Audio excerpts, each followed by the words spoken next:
चलो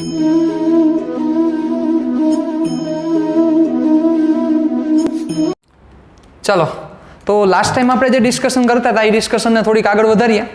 શું ભણ્યા હતા લાસ્ટ ટાઈમ યાદ કરી લ્યો આપણે. લાસ્ટ ટાઈમ આપણે ભણ્યા હતા સુવાહક, અવાહક અને અર્ધવાહક વિશે ચર્ચા કરેલી હતી. ઓકે, ચાલો હવે આજે તો કે આપણે જે ઘરમાં જે ઇલેક્ટ્રિક વાયરિંગ જોવા મળે છે, એટલે કે જે ઇલેક્ટ્રિક જે પરિપથ આપણા જોવા મળે છે એનું જે વાયરિંગ જોવા મળે છે એ વાયરિંગમાં ટોટલ 3 પ્રકારના વાયર આવતા હોય છે. કેટલા પ્રકારના? 3 પ્રકારના વાયર તમને જોવા મળે છે. સૌથી પહેલા પ્રકારનો વાયર, પહેલો વાયર, બીજો અને ત્રીજો. ફર્સ્ટ છે એને કહેવાય લાઈવ, બરોબર, એટલે કે જીવંત તાર, બરોબર, આ જીવંત તાર. પછી કહેવાય ન્યુટ્રલ, એટલે કે એને કહેવાય તટસ્થ તાર. અને પછી કહેવાય ગ્રાઉન્ડિંગ, એને કહેવાય અર્થિંગ તાર, બરોબર. આ 3 પ્રકારના તાર છે, મતલબ કે આ 3 પ્રકારના વાયર છે એ જોવા મળે છે આપણા ઇલેક્ટ્રિક આખી અરેન્જમેન્ટમાં. ચાલો હવે એમાં ત્રણેયની આપણે થોડીક નાનકડી ડિસ્કશન કરીએ તો લાઈવ તાર છે, એટલે કે જીવંત તાર છે, લાઈવ વાયર છે, એ શું કરે છે તો કે ઊંચા સ્થિતિમાનેથી પ્રવાહને શું કરે છે તો કે ઊંચા સ્થિતિમાનેથી પ્રવાહને લઈ આવે છે. એટલે પ્રવાહ લઈ આવવાનું કામ કરે છે લાઈવ, એટલે કે જીવંત તાર, કે જે પ્રવાહને લઈ આવે છે હાયર પોટેન્શિયલથી, એટલે કે ઊંચા સ્થિતિમાનેથી. તમને પ્રશ્ન થશે કે સર આ ઊંચા સ્થિતિમાનેથી પ્રવાહ લઈ આવવાનો મતલબ શું છે? એ પ્રશ્નને અત્યારે ભવિષ્યના ગર્ભમાં મૂકો. આપણે ચેપ્ટર નંબર 3માં આની ડિસ્કશન કરવાના છીએ, ત્યારે વધારે ડિટેલમાં ડિસ્કશન કરશું. કારણ કે ઊંચા સ્થિતિમાનનો મતલબમાં પહેલો પ્રશ્ન જ તમને એ થશે કે સ્થિતિમાનનો મતલબ શું છે? રેડી, સ્થિતિમાનનો મતલબ આપણને જાણતા નથી. ઓકે, એટલે એના કારણસર તમે અત્યારે મગજમાં રાખો કે જીવંત તાર છે એ પ્રવાહ લઈ આવે છે. કારણ કે કોઈ પણ એક સર્કિટ તમે વિચારો, કોઈ એક પરિપથ વિચારો, તો એમાં કોઈ એક તાર છે એ પ્રવાહ લઈ આવતો હોય અને કોઈ એક તાર છે એ પ્રવાહને લઈ જતો હોય. કારણ કે તો જ આખી આ સર્કિટ શું થશે તો કે પૂરી થશે. એટલે એક પાસેથી પ્રવાહ આવતો હોય છે, એક પોઈન્ટ પાસેથી પ્રવાહ આવતો હોય અને બીજો પોઈન્ટ છે એ પ્રવાહ પાછો લઈ જતો હોય. ઓકે, એટલે આ એ થી બી, એટલે એ જે છે એ પ્રવાહને ઊંચા સ્થિતિમાનેથી લઈ આવે છે અને બી છે એ પ્રવાહને પાછો લઈ જાય છે. એટલે તટસ્થ તાર છે એ શું કરે છે તો કે સર્કિટ પૂરી કરવાનું કામ કરે છે અને પ્રવાહને પાછો મૂળ જગ્યાએ લઈ જાય છે. ઓકે, વધારે ડિટેલમાં એમાં ડિસ્કશનમાં પડતા નથી. યસ, અગત્યનો જે તાર છે એ છે આ ગ્રાઉન્ડિંગ, અર્થિંગ, કે જે તમને કદાચ ખ્યાલ હોય કે જ્યારે નવું બિલ્ડિંગ બનતું હોય ત્યારે શું કરવામાં આવે છે તો કે નવું બિલ્ડિંગ બનતું હોય ત્યારે તમે જોશો કે ખાડો કરીને એક ધાતુની પ્લેટ, એ ધાતુની પ્લેટ અંદર શું કરવામાં આવે? દાટવામાં આવે છે. આવું તમે જોયેલું હશે કે જ્યારે શું કરે, ખાડો કરીને અંદર ધાતુની પ્લેટ શું કરી દે? દાટી દે. પછી મીઠું પણ નાખે, બરોબર, પછી બીજા ઘણા બધા વસ્તુ છે એ વસ્તુ એની અંદર નાખે. હવે ધાતુની પ્લેટ અંદર દાટે, એ ધાતુની પ્લેટમાંથી એક વાયર એની સાથે કનેક્ટ કરીને એ વાયર ક્યાં લઈ આવે તો કે આપણું જે પાવર સ્ટેશન હોય ને, ઇલેક્ટ્રિક પાવર સ્ટેશન, કે જ્યાં ઓલો ભાઈ આવે, ઓલું બિલ તમને આપે, એ પાવર સ્ટેશન એ વાયર પહોંચતો હોય. હવે પ્રશ્ન એ થશે કે આ ગ્રાઉન્ડિંગ કરવાનું રીઝન શું છે? શું કામ આ ગ્રાઉન્ડિંગ કરવામાં આવે છે? ગ્રાઉન્ડિંગ ન કરવામાં આવે તો ન ચાલે? પ્રશ્ન આપણને થવો જોઈએ કે સર આ ગ્રાઉન્ડિંગ કરવાનું શું કારણ છે? તો ગ્રાઉન્ડિંગ છે એ શું કીધું તો કે ગ્રાઉન્ડિંગમાં જે ધાતુની પ્લેટ હતી, પ્લેટને જમીનમાં દાટવામાં આવેલી છે. શું કામ દાટવામાં આવે છે? આવો પ્રશ્ન થવો જોઈએ. તો એના માટે આપણે શું ચર્ચા કરીએ સમજો બરોબર. એના માટે એક નાનકડી ડિસ્કશન પહેલા એ કરવી પડશે કે જે ધાતુ પદાર્થો છે, બરોબર, ધાતુ પદાર્થો છે કે જેને બીજા શબ્દોમાં આપણે લાસ્ટ સેશનમાં નામ આપેલું હતું સુવાહકો. હવે આ જે ધાતુ પદાર્થો છે સુવાહકો, આના ઉપર તમે જેવો વિદ્યુત ભાર મૂકો, ઓકે, આ સપોઝ એક ધાતુ પદાર્થ છે, સપોઝ કોપરનો એક ટુકડો છે, આના ઉપર તમે જેવો વિદ્યુત ભાર મૂકો તો એ વિદ્યુત ભાર છે એ ધાતુ પદાર્થ ઉપર સમાન રીતે વિતરિત થઈ જાય છે. શું થાય છે? ધાતુ પદાર્થ ઉપર સમાન રીતે વિતરિત થઈ જાય છે. તમને એમ થશે કે સર શું કામ થાય છે? પ્રશ્ન થશે. પ્રશ્ન ન થાય તો હું તમને સામું કહું છું. એ થવાનું કારણ અત્યારે તમને નહીં સમજાય, આ જ આપણે ડિસ્કશન કરશું ચેપ્ટર નંબર 2માં, ત્યારે આ વસ્તુ તમને હું પ્રૂવ કરીને દઈશ કે સમાન રીતે વિતરિત થઈ જશે. એટલે અત્યારે આ એક નોટ મગજમાં રાખો કે સુવાહકો હોય, એટલે કે ધાતુ પદાર્થો હોય, તો સુવાહકો પર વિદ્યુત ભાર કેવી રીતે વિતરણ થાય છે? સમાન રીતે વિતરિત થાય છે. કેવી રીતે વિતરિત થાય છે? સમાન રીતે વિતરિત થાય છે. પણ એની જ જગ્યાએ બચાવ, જો કોઈ અવાહક પદાર્થ હોય, કેવો પદાર્થ હોય? અવાહક. તો અવાહક પદાર્થ હોય તો શું થાય કે સપોઝ આ અવાહક પદાર્થ છે, સપોઝ આપણે એમ કહીએ કે પ્લાસ્ટિકનો ટુકડો છે, તો પ્લાસ્ટિક ઉપર તમે સપોઝ કોઈ એક જગ્યાએ વિદ્યુત ભાર મૂકો, બરોબર, તો એ વિદ્યુત ભાર છે એ વિદ્યુત ભાર આમ વિતરણ નથી પામતો. આમાં તો શું થાય, જેવો તમે સુવાહક ઉપર વિદ્યુત ભાર મૂકો એ વિદ્યુત ભાર આખો સ્પ્રેડ થઈ જાય, બધી જગ્યાએ ફેલાઈ જાય. પણ આમાં એ જોવા મળતું નથી. એટલે અવાહકમાં વિદ્યુત ભાર એક જ જગ્યાએ, કોઈ એક જગ્યાએ પડ્યો રહે, મતલબ કે અવાહકમાં વિદ્યુત ભાર વિતરણ થતો નથી, કારણ કે અવાહકની લાક્ષણિકતા છે. પણ સુવાહકમાં વિદ્યુત ભાર સમાન રીતે વિતરિત થાય છે. અને વિદ્યુત ભાર ક્યાં જોવા મળે છે? તો કે વિદ્યુત ભાર સપાટી પર જોવા મળે છે સાહેબ. ક્યાં જોવા મળે છે? સપાટી પર. આ વસ્તુનું ખાસ મગજમાં રાખવાનું છે. આ 2 પોઈન્ટ તમારે ભૂલવાના નથી. આપણે આના વિશે ડિટેલમાં હજી ડિસ્કશન કરશું, પણ ચેપ્ટર નંબર 2માં. પણ એ ચેપ્ટર નંબર 2 સુધી પહોંચીએ ત્યાં સુધી આ વસ્તુ મગજમાં રાખવાની છે કે સુવાહકોમાં વિદ્યુત ભાર સપાટી પર જોવા મળે છે. એટલે સપોઝ આ સુવાહક હોય તો વિદ્યુત ભાર છે યાની અંદર ક્યાંય ન રહેલો હોય, એની સપાટી એટલે સરફેસ, આના ઉપર જ જોવા મળે. અવાહકમાં વિદ્યુત ભાર વિતરણ થતો નથી. એટલે અવાહકમાં સપોઝ આ જગ્યાએ વિદ્યુત ભાર હોય તો એ વિદ્યુત ભાર આમ બધે વિતરિત ન થઈ જાય, વિદ્યુત ભાર ન્યા જ પડ્યો રહે. ખાસ તમને ફરી એકને એક વસ્તુ બોલું છું, એ તમારે યાદ રાખવાનું છે, એ ભૂલવાનું નથી સાહેબ. ઓકે, ચાલો હવે ત્યાંથી આગળ વધીએ. યસ, આપણો પ્રશ્ન અહીંયા હતો કે સર આ ત્રણેય વાયરનું વર્કિંગ શું છે? તો પહેલા વાયરે શું કીધું? પહેલો વાયર છે એ પ્રવાહ લઈ આવશે. એટલે જે તમને શોક લાગે છે, બરોબર, શોર્ટ નથી બોલવાનું. બહુ બધા મિસ્ટેક કરે છે કે શોર્ટ લાગ્યો. શોર્ટ નથી લાગતો, શોક લાગે છે. શોક એટલે ઝટકો. તો એ ઝટકો લાગે છે એનું કારણ આ છે, તમે જીવંત તારને ટચ કરો એટલે ઝટકો લાગે, ન્યુટ્રલ તારને ટચ કરો તો ઝટકો નહીં લાગે. એ ઝટકો શું કામ નહીં લાગે એ તમને અત્યારે હું સમજાવી શકું એમ નથી, કારણ કે એના માટે આપણે ચેપ્ટર નંબર 2 સમજવું જરૂરી છે. ઓકે, પણ આ તો બુકમાં દીધેલું છે એટલે આપણે ચર્ચા કરવી પડે. પણ એટલે બુકમાં આવું નથી કીધું કે લાઈવને અડો તો શોક લાગે, ન્યુટ્રલને અડો તો શોક લાગે, એવું નથી કીધું. પણ આ તો હું તમને અત્યારે તમારી જાણકારી માટે આ વસ્તુ કહું છું. પણ હવે પ્રશ્ન એ છે કે આ ગ્રાઉન્ડિંગનો ઉપયોગ શું છે? શું કામ ગ્રાઉન્ડિંગ કરવામાં આવે છે? તો એના માટે આપણે નાનકડી ચર્ચા એવી કરીએ કે સપોઝ સમજો, બરોબર, એક આ લાકડાનું સ્ટેન્ડ છે કે જે લાકડાના સ્ટેન્ડ ઉપર શું રહેલું છે? આપણું ટીવી રહેલું છે. રેડી? આ લાકડાના સ્ટેન્ડ ઉપર આ ટીવી રહેલું છે.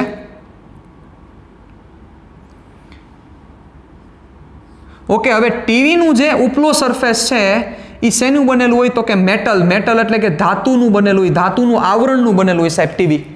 બરોબર, હવે સમજો શું થશે કે સપોઝ તમે આ જગ્યાએ સામે બેઠા શું કરો છો? તો કે આ ટીવીને જોવો છો. હવે શું થયું કે સપોઝ કોઈ રીતે આ જે ટીવી છે, આ ટીવીના જે વાયર હોય, એ ટીવીનું જે પ્લગ છે એમાં કોઈ રીતે શું થયું? જીવંત વાયર છે. કયો વાયર છે? જીવંત તાર છે. આ જીવંત તાર આ ધાતુના આવરણ સાથે ડાયરેક્ટ કનેક્શનમાં આવી ગયો. ડાયરેક્ટ કોન્ટેક્ટ એટલે સીધા સંપર્કમાં આવી ગયો. કયો વાયર? તો કે આ જે જીવંત વાયર છે એ કોઈક રીતે સંપર્કમાં આવી ગયો. હવે તમને એમ થાય કે સર એમ કેમ કોઈક રીતે સંપર્કમાં આવી જાય? પણ બચાવ, એ પરફેક્ટ રીતે કોઈ દી એવું ન કહી શકાય કે સંપર્કમાં નથી. થોડા ઘણા અંશે એ જીવંત વાયર આ બોડી સાથે ડાયરેક્ટ કનેક્શનમાં હોય જ. તો એ જીવંત વાયર સપોઝ આની સાથે કનેક્શનમાં આવી ગયો તો શું થાય? આ જીવંત વાયર છે એ પ્રવાહને લઈને આવે છે. મતલબ કે પ્રવાહનો મતલબ સાદી અને સિમ્પલ ભાષામાં બોલું, કારણ કે એ પ્રવાહ ઉત્પન્ન કરવા માટે, પ્રવાહ સમજવા માટે 2 કલાક થશે. એ આપણે ચેપ્ટર નંબર 2 માં ચર્ચા કરશું. ત્યાં હું તમને પ્રવાહ ઉત્પન્ન કરીને દેખાડી દઈશ કે આ જ પ્રવાહ થાય. બરોબર, પણ અત્યારે આપણે નથી સમજવું. અત્યારે પ્રવાહનો મતલબ શું થાય? તો કે વિદ્યુત ભારનું વહન. ધોરણ 10 ની વ્યાખ્યા પ્રમાણે વિચારો તો વિદ્યુત ભારના વહનને શું કહેવામાં આવે છે? તો કે પ્રવાહ કહેવામાં આવે છે. રેડી? ધોરણ 10 ની વ્યાખ્યા પ્રમાણે. તો આ જે વિદ્યુત ભારનું વહન છે એ વિદ્યુત ભારનું વહન અહીંયા થાય એટલે શું થાય? બચાવ, આ વિદ્યુત ભાર જે વહન પામતો હોય એ નેગેટિવ ચાર્જ જ પામતો હોય, એ પણ તમને ખબર છે. આ વિદ્યુત ભાર જ્યારે વહન પામતો હોય તો આ વિદ્યુત ભાર એ આખી સરફેસ ઉપર શું થાય છે? સમાન રીતે શું થઈ જાય? વિતરિત થઈ જાય, કારણ કે ધાતુ સાથે કનેક્શનમાં આવ્યો. અને આ મેટલ વાયર ક્યાં કનેક્શનમાં આવ્યો? તો કે કોઈક રીતે એ આવી જ જાય સાહેબ, કોઈક ને કોઈક રીતે એ કનેક્શનમાં આવી જ જાય. આના કારણોસર એ સપાટી ઉપર આ વિદ્યુતભાર વિતરિત થઈ ગયો વ્યવસ્થિત રીતે. હવે શું થયું? વિદ્યુતભાર વિતરિત થઈ ગયો તો આ વિદ્યુતભારને ક્યાં જવું છે? તો કે ગ્રાઉન્ડિંગમાં જવું છે. શું કામ? આ વિદ્યુતભારને વહન પામીને પોતાના એક જગ્યા ઉપર વહી જવું છે. મતલબ કે જીવંત તારમાંથી આ ઇલેક્ટ્રોન આવ્યા હતા, ત્યાંથી એને પાછું ન્યુટ્રલમાં જવું છે. ન્યુટ્રલનો મતલબ એવો થાય કે સ્થિતિમાન શૂન્ય છે સાહેબ, બરોબર. ન્યુટ્રલ છે એ લોઅર સ્થિતિમાન શૂન્ય સ્થિતિમાને છે, અને ઓલો જે લાઈવ વાયર છે એ કેવા સ્થિતિમાને છે? તો કે ઊંચા સ્થિતિમાને છે. કેટલા હોય, કઈ રીતે હોય, બધી પણ ચર્ચા કરશું. એ ચેપ્ટર નંબર 2માં ચર્ચા કરશું. અત્યારે એમાં લાંબુ ડેપ્થમાં પડતા નથી. આનું સ્થિતિમાન 0 છે. શું કામ સ્થિતિમાન 0 છે? એ પણ ચેપ્ટર નંબર 2માં ચર્ચા કરશું. ઓકે, એટલે એમાં અત્યારે પડવું આપણે જરૂરી નથી. એટલે થાય છે શું? તો કે આ જે ઇલેક્ટ્રોન છે, આ ઇલેક્ટ્રોન સીધા આ બોડી ઉપર શું થઈ જાય? સ્કેટર થઈ જાય. હવે શું થયા? તો કે જેવા તમે ઊભા થઈને એને ટચ કરવા જાવ તો શું થાય? તમે જેવા ઊભા થઈને ટચ કરવા જાવ એટલે તમારું બોડી છે એ સુવાહક છે કે નહીં? યાદ કરો, લાસ્ટ લેક્ચરમાં ભણ્યા હતા. તમારું બોડી સુવાહક છે એટલે થશે શું? તમે જેવા ઊભા થઈને ટચ કરવા જાવ એટલે આ બધા ઇલેક્ટ્રોન તમારા બોડી થ્રુ ક્યાં વયા જાય? તો કે જમીનમાં ટ્રાન્સફર થઈ જાય. ક્યાં વયા જાય? તો કે જમીનમાં. તમને થાય કે સાહેબ તો સારું ને એમાં હું એલાવ નો સારું? તમે જેવા એને ટચ કરો અને આ બધા ઇલેક્ટ્રોન તમારામાંથી પસાર થાય એટલે ઇલેક્ટ્રોન જેવા તમારામાંથી ગતિ કરે એટલે પ્રવાહ વહે, પ્રવાહ ઉત્પન્ન થાય. અને એ પ્રવાહ ઉત્પન્ન થાય એટલે આપણને શું લાગે? પ્રવાહ ઉત્પન્ન થાય એટલે લાગે ઝટકા, શોક લાગે સાહેબ. એટલે પ્રવાહ ઉત્પન્ન થવાને પ્રવાહ ઉત્પન્ન થવાને લાગે શું થશે? તો કે શોક લાગે. એટલે શું થાય કે જેવા સપોઝ તમે આ એક ટીવી છે, હવે હું જેવું અહીંથી આને ટચ કરું તો અહીંયા જે ઇલેક્ટ્રોન છે એ બધા ઇલેક્ટ્રોન મારા બોડીમાંથી પસાર થઈ સીધા જમીનમાં ટ્રાન્સફર થઈ જશે. અને એ ઇલેક્ટ્રોન જેવા મારી સાથે કનેક્શનમાં આવ્યા એટલે એ ઇલેક્ટ્રોન જેવા મારામાંથી પસાર થયા પ્રવાહ વહન પામે એટલે શોક લાગે.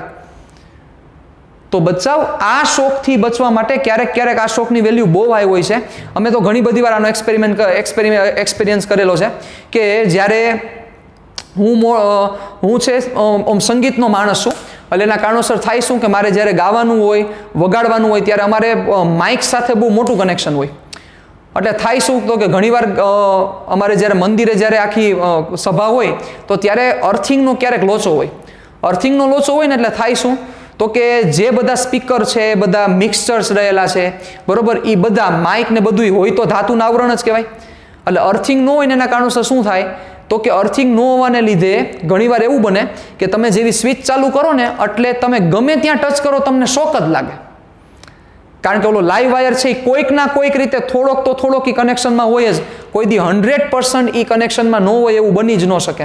થોડોક તો કનેક્શનમાં હોય જ. એના કારણોસર શું થાય તો કે અમે ગાતા હોય ને ત્યારે સપોઝ મોઢું આપણું માઇકને અડી જાય ને તો એમનેમાં આપણે દૂર વહી જાય, કારણ કે શોક જ એટલો લાગે. એટલે આપણે મોઢું અડાડી જ નહીં, બરોબર. તમે માઇક સ્વિચ ઓન કરવા જાઓ તો ન્યાય શોક લાગે. આ વસ્તુ જોવા મળે છે. શું એકમાત્ર કારણ છે? કારણ કે ગ્રાઉન્ડિંગ ન હોય. પણ જો એની જગ્યાએ ગ્રાઉન્ડિંગ હોય તો ગ્રાઉન્ડિંગ હોય તો શું થાય? એક વાયર સ્પેશિયલ એનો જ રહેલો હોય કે જે ડાયરેક્ટ પૃથ્વી સાથે કનેક્શનમાં હોય. આ ગ્રાઉન્ડિંગની નિશાની છે, આ અર્થિંગની નિશાની છે. કેવી કઈ અર્થિંગની નિશાની જુઓ? મોટો લીટો, નાનો લીટો, એના કરતાં નાનો લીટો, આ અર્થિંગની નિશાની જોવા મળે છે.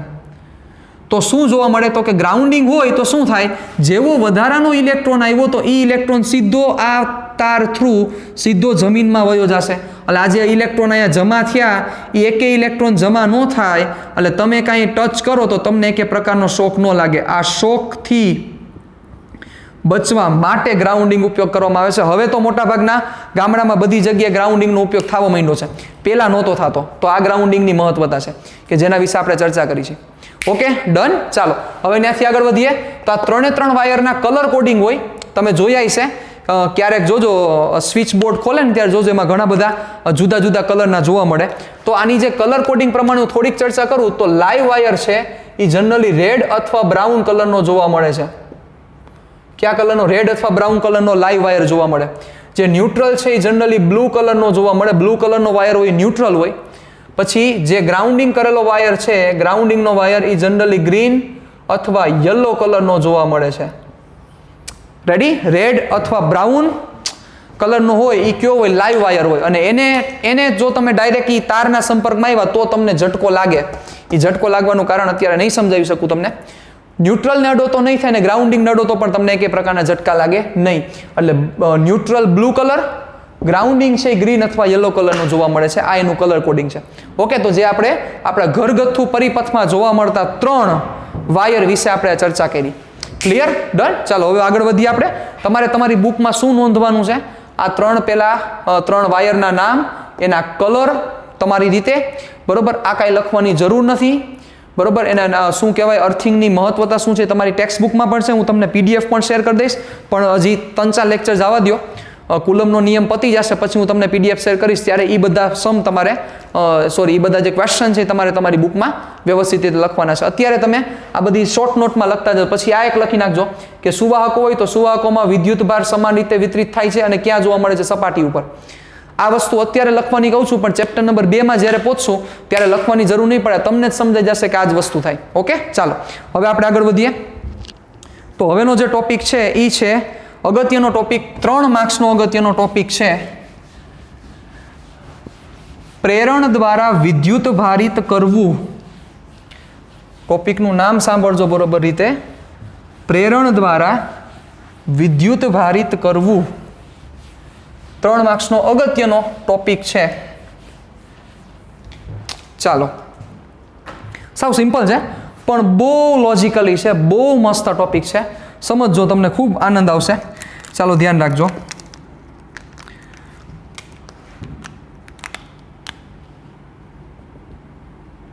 પ્રેરણ દ્વારા વિદ્યુત ભારિત કરવું. ચાલો હવે હું તમને એક પ્રશ્ન એ પૂછું કે કોઈ પણ પદાર્થને વિદ્યુત ભારિત આપણે કરવો હોય, બરોબર. કોઈ એક પદાર્થ છે, સપોઝ કાચનો સળિયો લઈ લઈએ કે જે ધન વિદ્યુત ભારિત છે. હવે આના દ્વારા મારે બીજા કોઈને વિદ્યુત ભારિત કરવો હોય તો કઈ મેથડ છે યાદ કરવો જોઈએ? ખ્યાલ છે તમને કઈ મેથડ છે? સિમ્પલ વસ્તુ છે. શું કીધું તો આપણે યાદ કરવો જોઈએ તો કે સંપર્ક દ્વારા.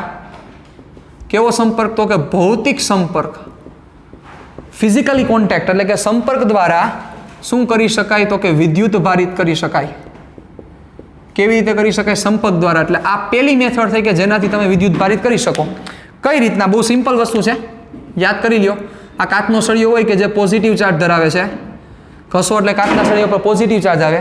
જેવો આ કાચના સળિયાને તમે કોઈ ગોળી, બરુની ગોળી સાથે કનેક્શનમાં લઈ આવો, આને સંપર્કમાં લઈ આવ્યા કે ભાઈ, એ ભૌતિક સંપર્કમાં લઈ એટલે શું થશે? આમાં રહેલો વિદ્યુત ભાર છે એ ટ્રાન્સફર થશે બરુની ગોળીમાં. તો થાય શું? આ કેસમાં એવું થાય કે કાચનો જે વિદ્યુત ભાર છે એ ગોળી પર ટ્રાન્સફર થાય છે. એનો મતલબ કાચ છે એ વિદ્યુત ભાર ગુમાવે છે અને ગોળી છે એ વિદ્યુત ભાર મેળવે છે. એનો મતલબ કે કાચ અને ગોળી છે એ વિદ્યુત ભારની અદલા બદલી કરે છે. એટલે અદલા બદલી ન કહેવાય, પણ એમ કહેવાય કે કાચ વિદ્યુત ભાર છે એ ગોળીને ટ્રાન્સફર કરે છે, સ્થાનાંતરિત કરે છે. તો એનો મતલબ શું થયો? કાચે ગુમાવ્યું. પણ હવે જે આપણે જે સમજવું છે પ્રેરણ, આપણે એમ કહીએ કે પ્રેરણા.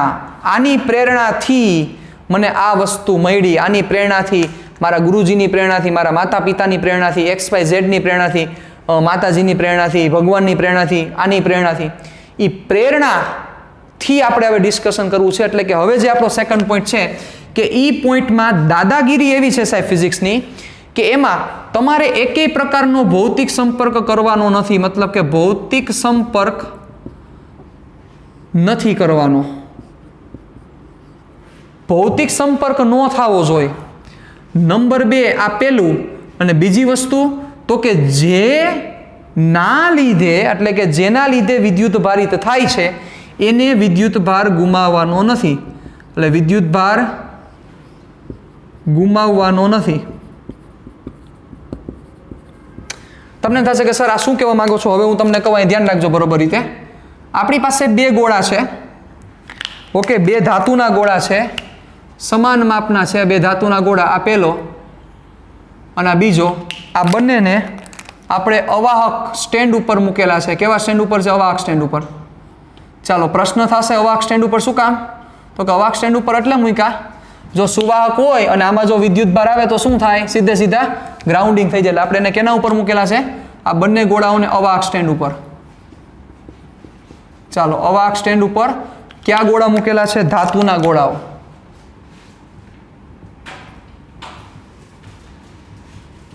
ધાતુના ગોળાને આપણે અવાહક સ્ટેન્ડ ઉપર મૂકેલા છે. ચાલો હવે આપણે શું કરવું છે તો કે આપણે વિદ્યુત ભારિત કરવો છે.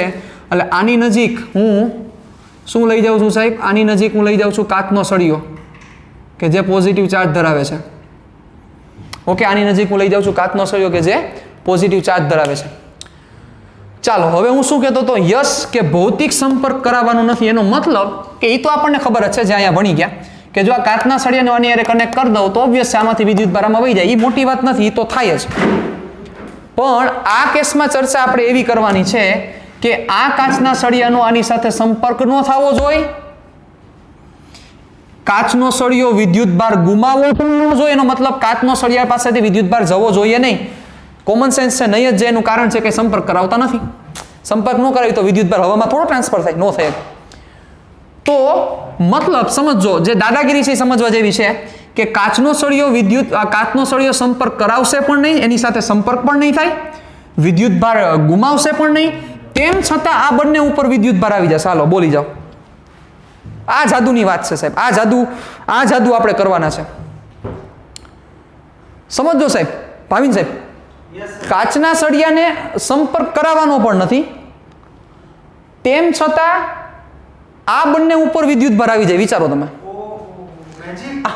સમજવા જેવી વાત એ છે કે અહીંયા કાચના સળિયાને તમે આ ગોળા સાથે કનેક્ટ કરો તો સિમ્પલ છે કે આ વિદ્યુત ભાર અહીંથી વયો જાય, નોટ અ બિગ ડીલ.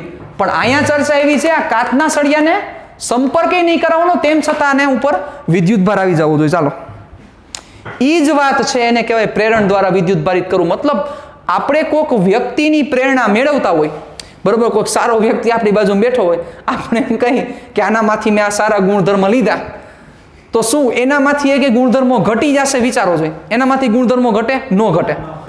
નહીં. એનામાંથી ગુણધર્મ ઘટે તો કે ન ઘટે, પણ આપણામાં એ ગુણધર્મ આવી જાય. એવી આ ચર્ચા છે. ચાલો કેમ થશે? હાલો એ ધ્યાન દેજો પ્લીઝ સર. અહીંયા જોજો બરોબર. જેવો આ પોઝિટિવ ચાર્જ આ ગોળાની નજીક આવશે તો ધાતુના ગોળા પાસે મુક્ત ઇલેક્ટ્રોન રહેલા હોય. યાદ કરો, આપણે ચર્ચા કરી ગયા છે. ધાતુના ગોળા પાસે મુક્ત ઇલેક્ટ્રોન રહેલા. હવે શું થાય? જેવો આ પોઝિટિવ ચાર્જ વાળો આ સળિયો નજીક આવશે એટલે એ શું કરશે તો કે ધાતુમાં જે મુક્ત ઇલેક્ટ્રોન રહેલા છે એ મુક્ત ઇલેક્ટ્રોનના પોઝિટિવ ચાર્જ વાળો સળિયો શું કરશે? ખેંચશે. શું કામ ખેંચે? પોઝિટિવ નેગેટિવને ખેંચે, આકર્ષી બળ લાગે પોઝિટિવ ને નેગેટિવ વચ્ચે. અને ઇલેક્ટ્રોન ફ્રી છે ગતિ કરવા માટે, એટલે થશે શું તો કે જેવા અહીંયા જે ઇલેક્ટ્રોન ફ્રી રહેલા છે કે જે નવરી બજાર રખડતા હોય, નવરી ભામની જેમ રખડતા હોય. શું કામ રખડતા હોય તો કે એ બાહ્યતમ કક્ષાનો જે ઇલેક્ટ્રોન હોય નીકળી ગયો હોય, એટલી ઉર્જાની પાસે ઇનફ હોય. એટલે શું થાય તો કે જેવો પોઝિટિવ ચાર્જ વાળો આ સળિયો નજીક આવે એટલે શું થશે તો કે આ પોઝિટિવ ચાર્જ વાળો સળિયો ઇલેક્ટ્રોનને આકર્ષે. એટલે થયું શું? આના પછીનું સ્ટેપ વિચારો તો આ જે બીજો ગોળો છે, આ જે બંને ગોળા છે, આ જે કાચનો સળિયો છે એ જેવો આની પાસે નજીક આવ્યો એટલે આ પોઝિટિવ ચાર્જ છે એ ફ્રી ઇલેક્ટ્રોનને ખેંચે, એટલે એક ઇલેક્ટ્રોન અહીંયા આવ્યો આકર્ષી બળને લીધે. ક્યાં બળને લીધે? આકર્ષી બળને લીધે. આ એક ઇલેક્ટ્રોન અહીંયા આવ્યો. હવે સમજો શું થશે તો આ એક ઇલેક્ટ્રોન આવ્યો તો હવે પ્રશ્ન એ છે, આપણને એમ થાય કે સર આ પોઝિટિવ ચાર્જ વાળો સળિયો નજીક લાવ્યા તો શું આ બધા ઇલેક્ટ્રોન ખેંચી જશે? પ્રશ્ન થવો જોઈએ, કોમન સેન્સ છે. કારણ કે ઇલેક્ટ્રોન તો ફ્રી છે અને પોઝિટિવ ચાર્જ વાળો સળિયો છે એ ઇલેક્ટ્રોનને આકર્ષવાનો છે. શું બધા ઇલેક્ટ્રોન વહી જાય? તો કેટલા જાય કોના ઉપર ડિપેન્ડ કરે એવો પ્રશ્ન થવો જોઈએ કે સાહેબ બધા ઇલેક્ટ્રોન શું વહી જશે? સપોઝ લાખ ઇલેક્ટ્રોન હોય તો અહીંયા જે પોઝિટિવ ચાર્જ આવ્યો તો શું લાખે લાખને ખેંચી જાય? એવું શક્ય છે? ખેંચી શકે પણ ખરા, પણ શું વસ્તુ હોવી જોઈએ આપણે સમજીએ. સપોઝ આ એક ઇલેક્ટ્રોન આવ્યો. હવે સમજો, હવે જે બીજો ઇનકમિંગ ઇલેક્ટ્રોન છે, બરોબર, આ જે ઇલેક્ટ્રોન આ બાજુ આવતો હશે એના ઉપર કેટલા ફોર્સ લાગે? Try to think about that. વિચારો જોઈએ કેટલા ફોર્સ લાગે? બે ફોર્સ લાગે. કયો ફોર્સ? એક તો આ જે સળિયો છે, આ સળિયો આ ઇલેક્ટ્રોનને ખેંચતો હોય કે ન ખેંચતો હોય કે તું આવી જા. પણ અહીંયા જે ઓલરેડી એક ઇલેક્ટ્રોન બેઠો છે એ ઇલેક્ટ્રોન આને શું કરતો હશે? ધક્કો મારે. શું કામ? અપાકર્ષી બળ લાગે. એટલે આ જે બીજો ઇલેક્ટ્રોન આવ્યો, આ બીજા ઇલેક્ટ્રોન ઉપર બે પ્રકારના ફોર્સ પ્રેઝન્ટ છે. એક ફોર્સ છે આનું આકર્ષી બળ, અને ઓલો જે બીજો આવ્યો એ જે ઓલો પેલો ઓલરેડી આવી ગયો તો એનું અપાકર્ષી બળ છે. પણ આ જે ઓલો પેલો આવ્યો તો એનું અપાકર્ષી બળ એટલું નથી કે જેથી આ ઇલેક્ટ્રોનને ન્યા ઊભો રાખી શકે. એટલે અત્યારે તાકાત કોની વધારે છે? આના આકર્ષી બળની. એના કારણોસર હવે શું થશે? બીજો ઇલેક્ટ્રોન પાછો ક્યાં પહોંચી જશે? અહીંયા ફિટ થઈ ગયો. હવે વિચારો શું થાય? હવે જે ઓલો ત્રીજો ઇલેક્ટ્રોન આવશે તો આ ત્રીજા ઇલેક્ટ્રોન ઉપર ક્યાં બળ લાગશે? હા, સમજી ગયા તમે? Right, exactly. કે આ ત્રીજો ઇલેક્ટ્રોન આવ્યો એ ઇલેક્ટ્રોન ઉપર આકર્ષી બળ તો એટલું જ લાગશે, એનો વેક્ટર એવડો જ છે સાહેબ. પણ જે અપાકર્ષી બળ લાગતું હતું એ ખાલી એકનું લાગતું હતું, એની જગ્યાએ હવે બેનું લાગશે. એટલે આ અપાકર્ષી બળનો જે વેક્ટર છે એ વેક્ટર નાનો હતો એમાંથી મોટો થયો. તેમ છતાં હજી આની તાકાત વધારે છે. સમજો બરોબર. એટલે વળી પાછો આ ઇલેક્ટ્રોન ત્રીજો અહીંયા ટ્રાન્સફર થયો. આવું કરતા કરતા કરતા સપોઝ 5 ઇલેક્ટ્રોન અહીંયા ભેગા થયા, ત્યારે એવું થઈ ગયું કે હવે જે છઠ્ઠો ઇલેક્ટ્રોન એન્ટર થાય છે એ છઠ્ઠા ઇલેક્ટ્રોન ઉપર કોણ બળ લગાડશે? સમજો મારી વાત, સાંભળજો બધા. છઠ્ઠા ઇલેક્ટ્રોન ઉપર કોણ બળ લગાડશે? તો કે આ છઠ્ઠા ઇલેક્ટ્રોન ઉપર આકર્ષી બળ તો એવડું જ લાગવાનું છે, પણ જે અપાકર્ષી બળ હતું એ અપાકર્ષી બળ હવે સફિશિયન્ટ થઈ ગયું કે જે આ વેક્ટર એટલે કે આ સદિશને આ જે મૂલ્ય હતું સપોઝ 5 ન્યૂટન હતું એટલું જ 5 ન્યૂટનનું અપાકર્ષી બળ થઈ ગયું. તો હવે આ ઇલેક્ટ્રોન ઉપર લાગતું નેટ ફોર્સ 0 થઈ ગયું.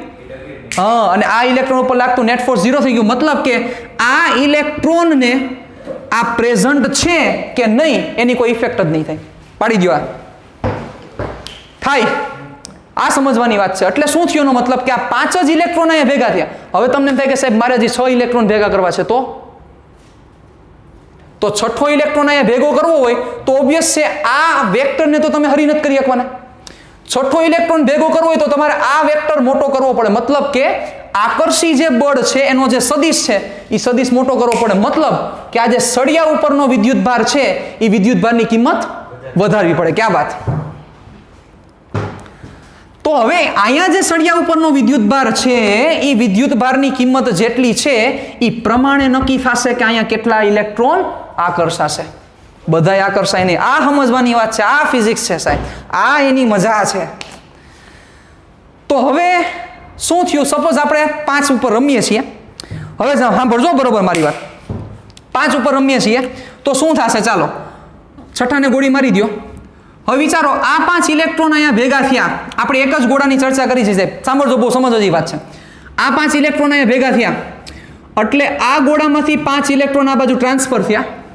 તો આ બાજુના ભાગમાં પોઝિટિવ ચાર્જ ઓપન થયો હશે. શું કામ?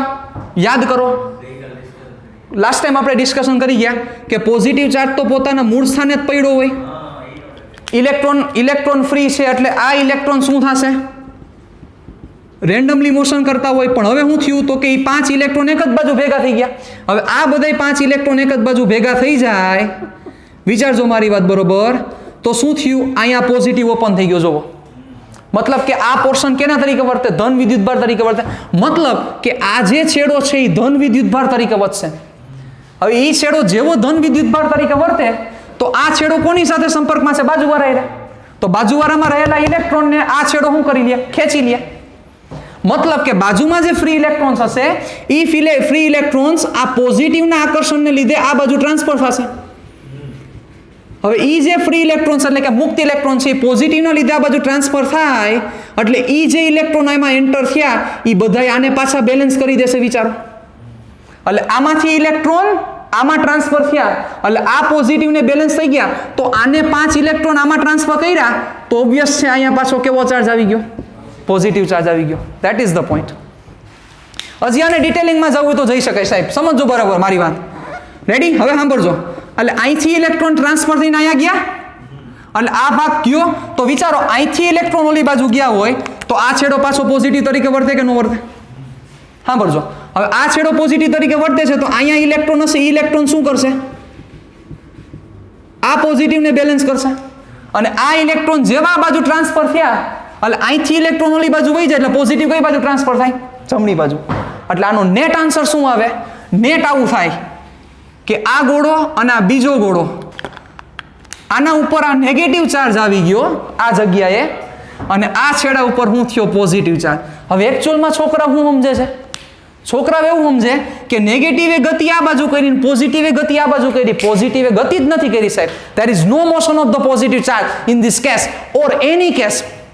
Because positive charge is not free for the motion. એટલે કે જે ધન વિદ્યુત ભાર છે ગતિ કરવા માટે મુક્ત જ નથી. પણ શું થયું? ઇલેક્ટ્રોનની ઉલટ સુલટ થઈ. ઇલેક્ટ્રોનની ગતિ થવાને લીધે જેમ પોઝિટિવ બનતો હતો એમ ઇલેક્ટ્રોન ફ્રી હતા એમ આવતા જતા હતા, એમ પોઝિટિવ જમણી બાજુ ટ્રાન્સફર થતો ગયો. આ વસ્તુ બની છે. હા, બોલશું એમ જ આપણે કે પોઝિટિવ ઓલી બાજુ ગયો, પણ સમજવાનું શું છે? પોઝિટિવ મોશન નથી કરતો સાહેબ, પોઝિટિવ ઓપન થયો છે.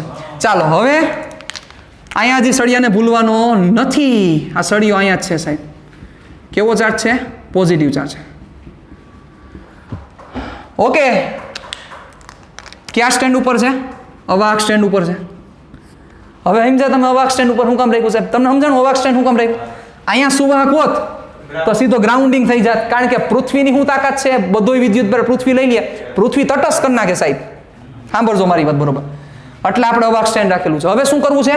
આની પાસે કંઈક ચાર્જ આવી ગયો, આની પાસે ચાર્જ આવી ગયો. આ ચાર્જને મારે રહેવા દેવો છે, કારણ કે મારો એઇમ શું હતો? પ્રેરણ દ્વારા વિદ્યુત ભારિત કરવું. તો આને કઈ ગુમાવ્યું નથી? ગુમાવ્યું, કારણ કે સંપર્ક જ નથી થયો. સંપર્ક થયો હોય તો કઈ ગુમાવે, સંપર્ક નથી થયો એટલે ગુમાવ્યું નથી. આના પાસે નેગેટિવ આવી ગયો, આના પાસે પોઝિટિવ આવી ગયો.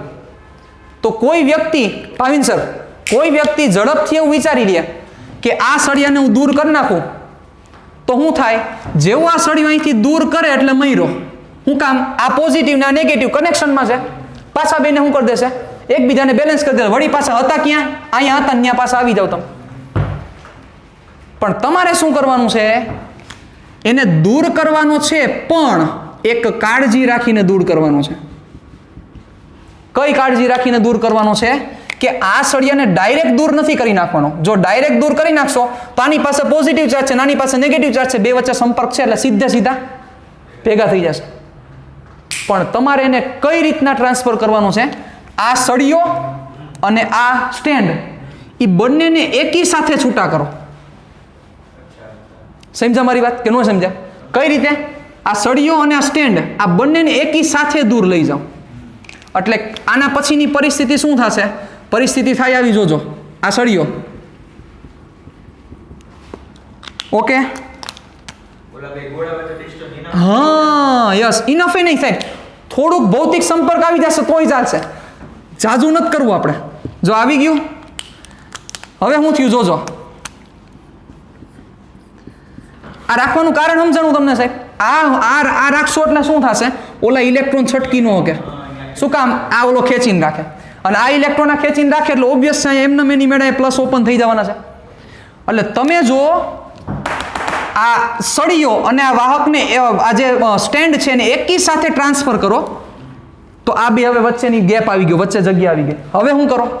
તમારે તો આ બંનેને જ વિદ્યુત ભાર જોઈ છે. હવે આ સળિયાને દૂર કરી નાખો, કારણ કે હવે સળિયો આ દૂર થઈ ગયો તો શું થશે? વિચારો જોઈ. આ નેગેટિવને અહીંયા જવું છે, આ પોઝિટિવને અહીંયા જવું છે, પણ નહીં જઈ શકે. What's the reason behind that? There is a physical gap between two સ્ફિયર્સ.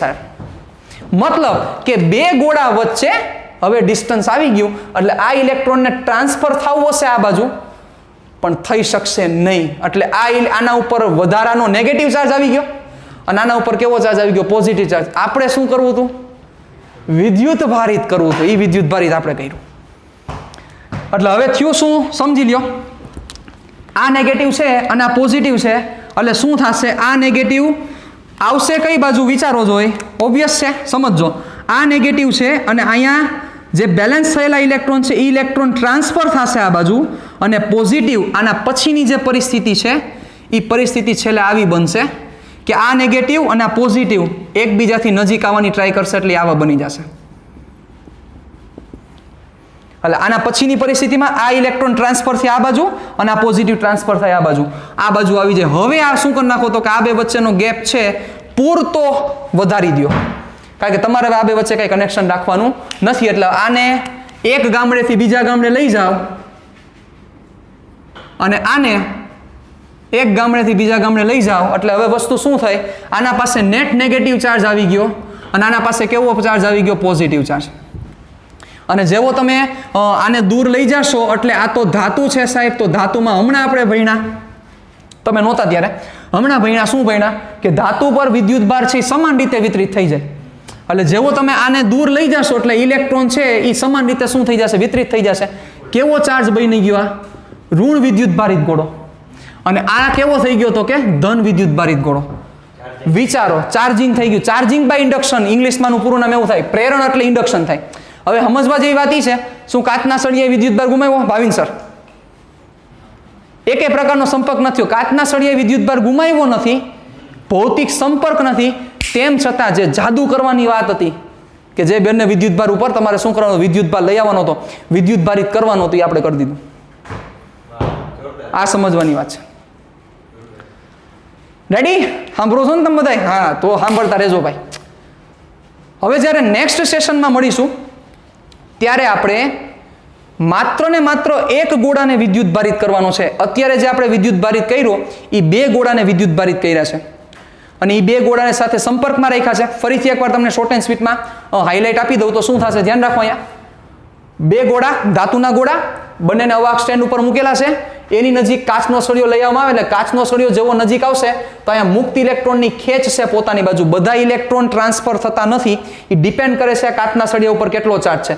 જો આ કાચના સળિયા ઉપર વધારે ચાર્જ હોય તો વધારે ઇલેક્ટ્રોન અહીંયા જમા થઈ શકશે. ક્યાં સુધી જમા થશે? જ્યાં સુધી નવો આવતા ઇલેક્ટ્રોન ઉપર પરિણામી બળ લાગશે ત્યાં સુધી ઇલેક્ટ્રોન આ બાજુ આવશે. નવા આવતા ઇલેક્ટ્રોન ઉપર જ્યારે નેટ ફોર્સ 0 થઈ જાય, ક્યારે નેટ ફોર્સ 0 થઈ જાય? અહીંયા જમા થયેલા ઇલેક્ટ્રોન અપાકર્ષી બળ લગાડે છે, એ આકર્ષી બળને શું કરી દે? બેલેન્સ કરી દે, સંતુલન કરી દે, ત્યારે 0 થઈ જશે. અહીંયા ઇલેક્ટ્રોન જમા થઈ ગયા. આના પછીની પરિસ્થિતિ શું થઈ સાહેબ? આના પછીની પરિસ્થિતિ આવી કે અહીંયા જે ઇલેક્ટ્રોન જમા થયા, પોઝિટિવ અહીંયા ઓપન થયા, ઈ પોઝિટિવને અહીંયાના ઇલેક્ટ્રોનને બેલેન્સ કર્યા અને ઈ પોઝિટિવ પાછા આ બાજુ ટ્રાન્સફર થયા. એટલે આના પછીની પરિસ્થિતિ આ બની. અહીંયા આ બાજુ નેગેટિવ ચાર્જ આવ્યો, આ બાજુ પોઝિટિવ ચાર્જ આવ્યો. આને જો અહીંથી ડાયરેક્ટ દૂર કરી દેશો તો મૈરા શું થશે? પોઝિટિવ ને નેગેટિવ વળી પાછા એકબીજાને બેલેન્સ કરી દેશે. એટલે તમારે શું કરવું પડશે?